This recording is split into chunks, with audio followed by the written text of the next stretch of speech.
For the political perspective today is independent presidential candidate Robert F. Kennedy Jr. Welcome. It's great to have you on the show. Thank you so much for being here.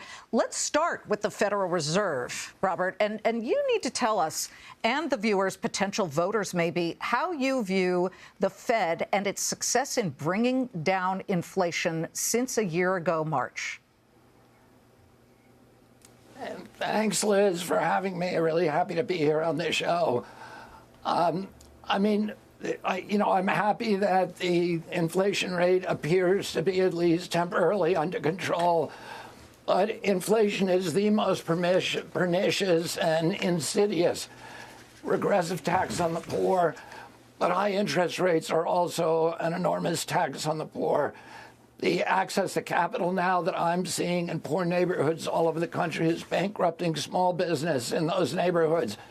Our kids cannot get into a home because the interest rates have gone from 3% 2 years ago to, for them, the real cost about 7.5% or 8% inflation to buy a home. And the cost of housing has gone from $215,000 average cost in this country to $400,000. So you have an entire generation of kids that is not getting into homes. The long-term issue is spending, because inflation and high interest rates are just symptoms. They're just medicine, and they both are poisonous medicines. And so we need to get spending under control. We need to dramatically reduce the military spending. War in Ukraine is we've already committed $113 billion to that. President Biden wants to raise the stakes to $200 billion. We've wasted $8 trillion on useless wars over 20 years that have made Americans less safe abroad and at home and are bankrupting our country.